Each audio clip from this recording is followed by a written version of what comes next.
हम लोग जो 2008 में जो ये लंबित योजना को जो शिलान्यास किया गया, उसके बाद से आशा में पूरे पब्लिक यहाँ के रह गई,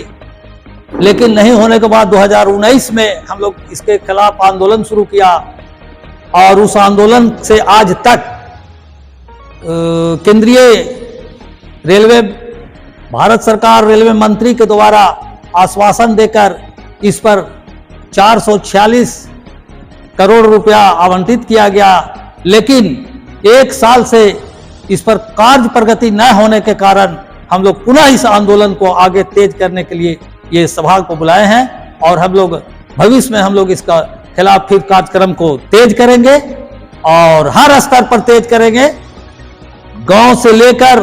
पंचायत, प्रखंड, विधानसभा लेवल तक हम लोग इसको धरना प्रदर्शन, रोड जाम, रेलवे ट्रैक जाम, सारे कार्यक्रम को आगे बढ़ाने के लिए हम लोग ये बैठक की है और इस बैठक के द्वारा हम लोग तय करेंगे आगे का डेट क्या होगा। ऐसे तो पहले हम लोग का लड़ाई था गया टू डाल्टनगंज, लेकिन गया से सरघाटी होते हुए चतरा लातेहार तक वो लाइन के कार्यक्रम शुरू हो गया है। अब हम लोग को सरघाटी से डाल्टनगंज के बीच का लड़ाई है, जिसमें मुख्य रूप से हम लोग इमामगंज विधानसभा की लड़ाई है, जिसमें 3 ब्लॉक आता है, बांकेजार, इमामगंज और डुमरिया। तो 22 में भारत सरकार के द्वारा आश्वासन दिया गया, भारत सरकार के रेल मंत्रालय के द्वारा आश्वासन दिया गया कि जो है सो कि आपका फाइल को पुनर्जीवित किया जा रहा है और उसमें फंड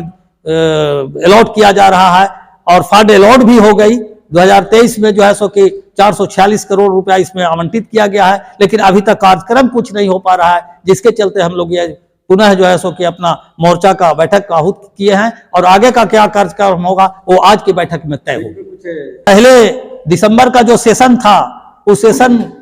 आवर में यहाँ से आदमी गया, लेकिन दुर्भाग्य से जिस दिन वहां हमारा शिष्टमंडल पहुंचा उसी दिन सदन समाप्त हो गई, सेशन समाप्त हो गई, जिसके चलते पुनः फिर दोबारा जो है सो संपर्क नहीं हो सका। आगे की आंदोलन पर रणनीति भी कुछ है क्या? आगे की रणनीति है जो हमने इसके पहले बोला है, आगे की रणनीति यही है कि 446 करोड़ रुपए जो भारत सरकार के द्वारा जो आवंटित की गई, आखिर उससे कार्य प्रगति क्यों नहीं है, आखिर अभी तक कार्य आरंभ क्यों नहीं हो रही है। अब हमारा प्रयास तो है, हम अगर सरकार के द्वारा कोई ठोस प्रमाण विभाग के द्वारा या सरकार के द्वारा अगर नहीं दिया जाएगा, तब इस आंदोलन को हम लोकसभा से पहले हम लोग बहुत भयानक रूप से इसका जो है सो कि हम लोग संघर्ष करेंगे और अगर ठोस मिल जाता है कुछ आश्वासन, तो हम लोग फिर जो है सो कि लोकसभा चुनाव के बाद फिर जो है सो कि सरकार के साथ वार्तालाप हो। इसी बीच तो हम लोग अति के संपर्क करने का कोशिश करेंगे। अगर संपर्क में ठोस आश्वासन नहीं मिलता है तो निश्चित तौर पर जो हम लोग इसके पहले जो निर्णय लिया है कि रेल नहीं तो वोट नहीं, तो फिर उसके लिए फिर हम लोग आंदोलन शुरू कर देंगे। हाँ, मेरा नाम श्री मोहन यादव है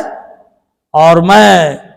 नई रेलवे लाइन निर्माण संघर्ष मोर्चा के केंद्रीय प्रवक्ता।